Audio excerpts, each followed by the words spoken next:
TEVRI11, o Fundo de Renda Imobiliária da Ativio Capital. Vamos ler o relatório de junho de 2025, publicado agora, no dia 8 de julho de 2025. Continuar acompanhamento do fundo aqui no canal. Ao que parece, ele tem uma venda de agências e também tem uma desocupação em vias de ocorrer ainda em 2025. Vamos então ver qual é a atual situação do fundo. Esse será o tema do nosso vídeo de hoje.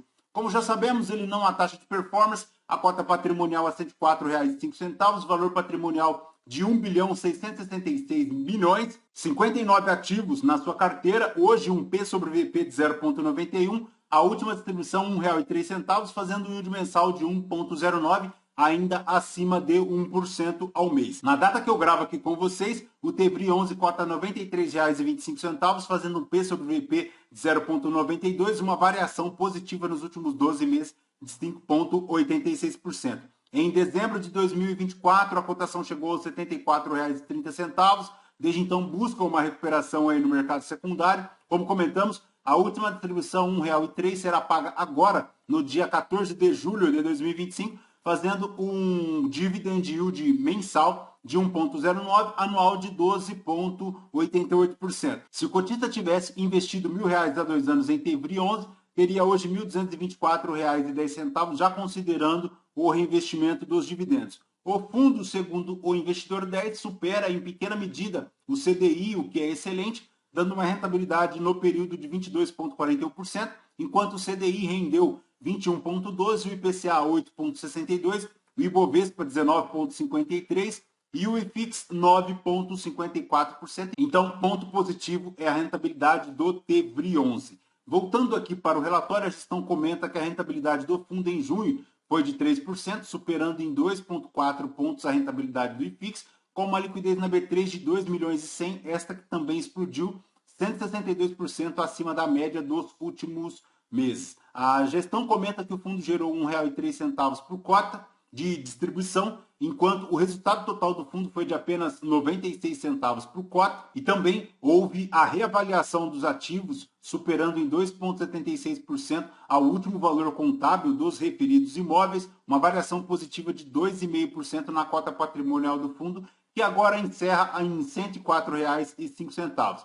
A agência de Florianópolis, que representa 1,55% da receita total aqui do portfólio, teve um aditivo contratual de locação. Agora, segundo a gestão, o contrato estendido até outubro de 2032, mas ainda mantendo o mesmo valor de locação. Adicionalmente, também o fundo foi notificado aí sobre a intenção de devolução do edifício Cassex em São Paulo, que representa 2,4% da receita aqui do fundo. A devolução do imóvel irá ocorrer respeitando o prazo de aviso prévio do contrato de locação. Então, o ponto merece atenção porque o fundo ele ainda tem aquele perfil de agências bancárias e conseguir a recolocação destes imóveis no mercado não é uma tarefa tão simples assim. Isso porque as agências têm aquele perfil bem personalizado a gosto do inquilino, são imóveis um pouco mais rígidos em relação à adaptação, então veremos como a gestão consegue se sobressair. E atenção porque este imóvel já representa 2,4%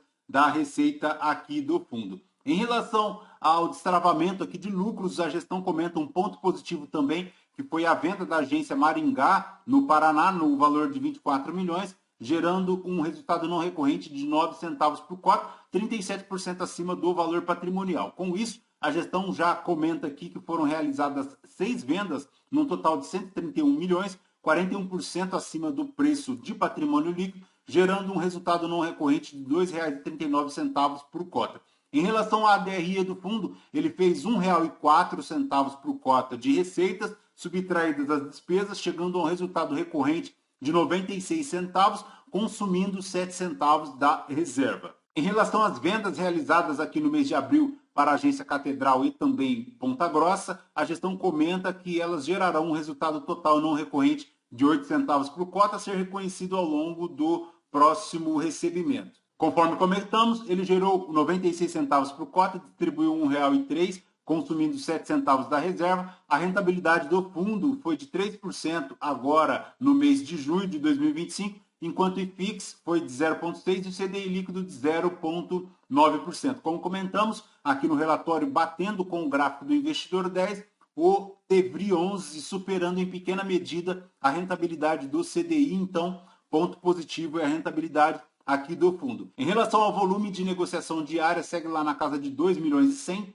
cresceu bastante, isso porque em maio a negociação era apenas de 808 mil reais e agora passando a casa dos 2 milhões, o que é positivo, fazendo um P sobre VP ainda de 0,91. Em relação à composição aqui do portfólio do fundo, ele tem 1 bilhão 545 milhões de imóveis, 4 milhões e 600 de CRIs, 57 milhões e 600 a receber, tem aqui um caixa de 54 milhões, formando um patrimônio total de 1 bi 656 milhões. A gestão comenta que o patrimônio do fundo encerrou o mês na casa de 1,7, é composto por 1,5 bi de imóveis, 54 milhões aqui de caixa e também 57 milhões de valores a receber. A gestão comenta aqui que dos valores a receber, ela tem 20 milhões ainda a serem recebidos neste ano, então, ponto positivo. O fundo não possui alavancagem ou obrigações futuras com compra ou de venda de ativos. São 59 imóveis, formando um ABL total de 296 mil metros quadrados. A maior exposição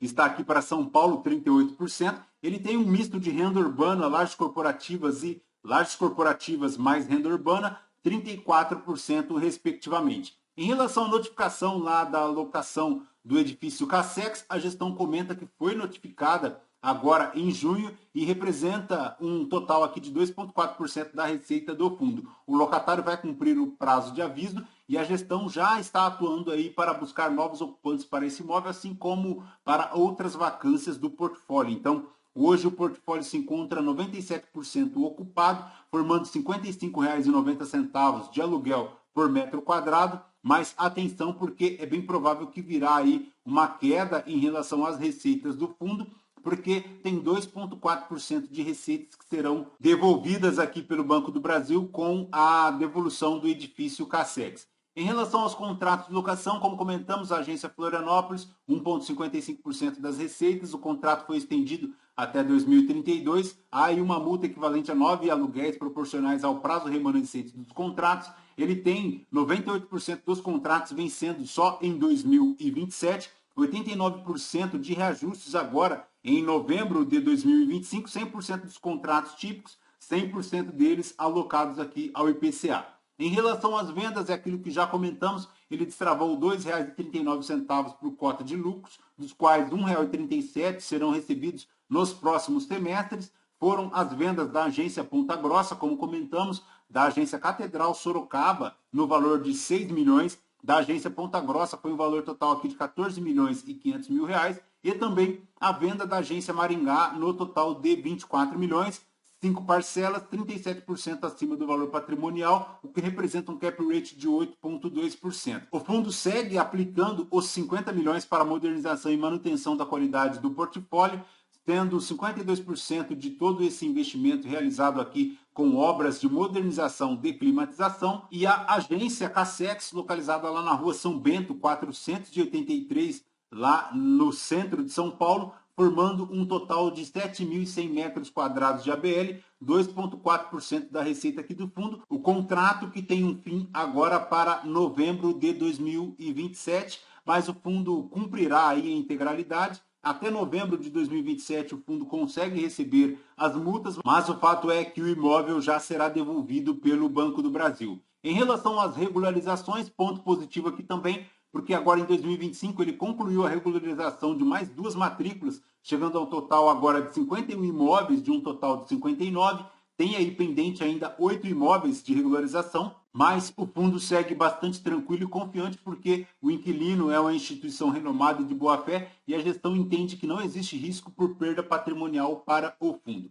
Perfeito, pessoal? De TEVRI 11 é basicamente isso. Bora continuar acompanhando o fundo. Muita atenção a esta devolução de agências, porque pode ser um movimento contínuo, já que o cenário não mostra pontos positivos assim para as agências estatais, principalmente Correios e Banco do Brasil. Isso porque o perfil político atual tem influenciado demais aí as empresas públicas e também as sociedades de economia mista, da qual o governo tem a maioria do capital, então ponto de atenção a estes inquilinos de perfil estatal. Perfeito, pessoal? Lembrando que este vídeo não é recomendação de compra ou de venda de nenhum dos ativos aqui mencionados. Aos novos inscritos, bem-vindos. Você que permanece conosco, muito obrigado por isso também. E você que ainda não é inscrito, considere se inscrever, deixe seu like, o seu joinha, porque tudo isso nos fortalece aqui na produção de conteúdos. Fechou? Voltamos com vocês no próximo vídeo. Fraterno abraço a todos. Até mais.